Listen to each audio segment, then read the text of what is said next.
Hello, everyone. I'm Major Garrett in Washington. Tonight on America Decides, tariff retaliation. The president at the White House today hosted Ireland's prime minister in anticipation of St. Patrick's Day. He took quite a few questions during that session, many of them revolving around the European Union's decision. Of course, Ireland is a part of the European Union, that it will soon impose tariffs on $28 billion worth of U.S. goods. This, while China and Canada announced intentions to impose tariffs on $21 billion of U.S. goods. Those in retaliation to the Trump administration's new 25% tariffs on steel and aluminum imports, as well as other tariffs on China.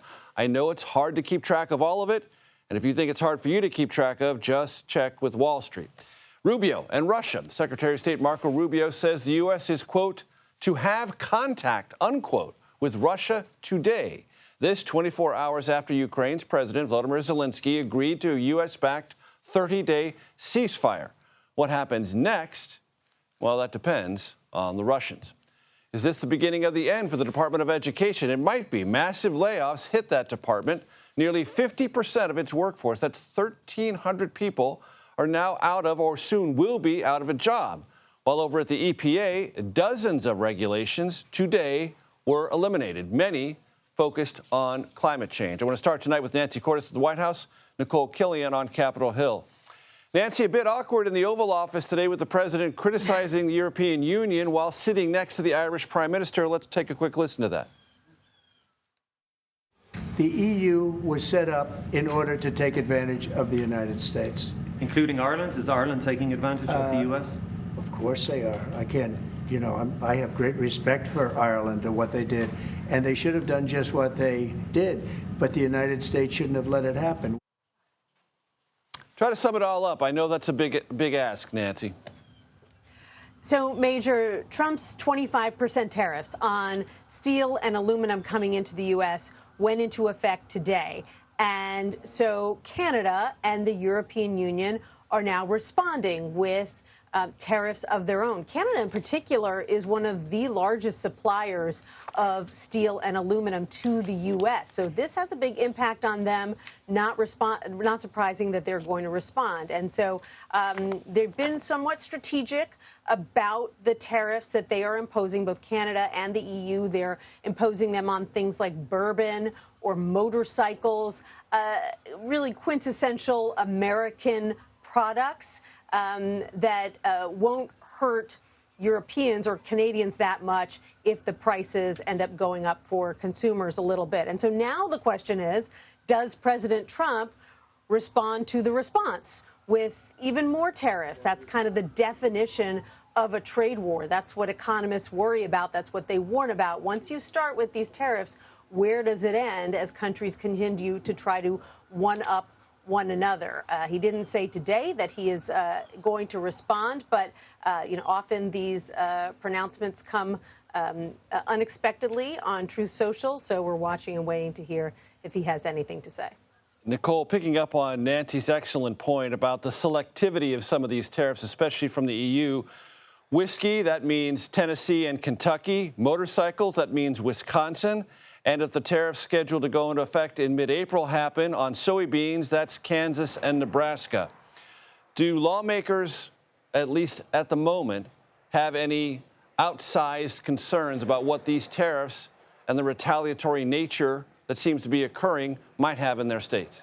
Yeah, well, thank you for the geography lesson, and that is really part of it, right? It's the geography. And so, yes, in these states that are more impacted, more sensitive to some of these trade issues, absolutely it is a concern. But those Republican senators who back the president's agenda are trying to give him some runway, trying to give him some time to execute these policies and execute this agenda. You know, in the case, for instance, of Leader Thune, someone who is really kind of keeping an eye on things and has kind of taken the approach that, he hopes that these tariffs are temporary. That is a huge concern that he has that this is something that could potentially be prolonged. So his point is, as long as it's temporary, I think we can live with it. We have heard that same sentiment from other Republican lawmakers. Certainly Speaker Johnson has made clear he doesn't think that the president's intent here is to start a trade war. That being said, on the other side of the aisle, many Democrats have panned this approach, although some, again, particularly those in border states like Michigan, Senator Alyssa Slotkin, for instance, says, look, I don't have a problem with tariffs, but how you go about them is really critical. And she obviously takes issue with the way the president is handling things right now. And Nikole, speaking of temporary, that can define the available government funding to keep everything working. That ends Friday.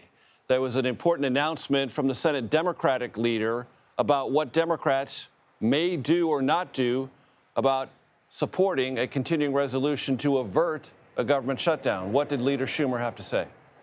Well, what he said is the votes aren't there, at least from his side of the aisle, and that is important because the only way that this short-term funding bill can pass is with Democratic support. There's no way Republicans have the numbers they need, about 7 or 8 Democrats to join them to get to that 60-vote threshold in order to pass this government funding. And while we saw one Democrat cross the aisle yesterday over in the House, right now what Leader Schumer is saying is those votes aren't there on his side of the aisle. And so that does create some issues for Leader Thune, who I asked yesterday if he'd be willing to consider an alternative proposal, because Democrats did put up this short-term resolution that would just extend government funding through April. They say they favor this approach because they want to give congressional appropriators more time to hammer out the full appropriation bills, get to a top-line spending number. Appropriators have said they're close, so this would really just buy them a little extra time.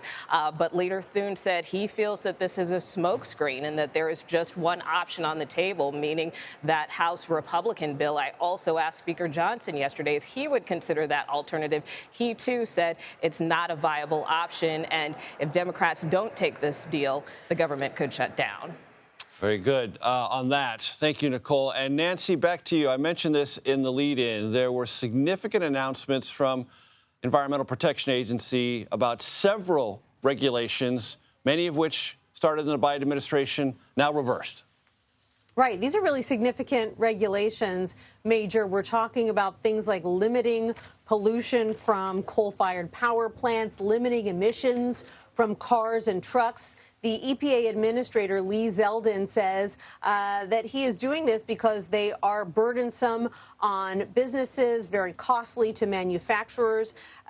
He even said that he and the president want to try to rewrite a 2009 really seminal finding by the EPA that planet-warming greenhouse gases are contributing to climate change and are endangering public health.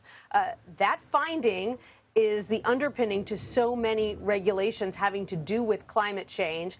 Unclear if they'd be able to get away with that in the courts, but it just shows you how far they are interested in going in order to roll back regulations that have been put in place over the past 10 or 20 years.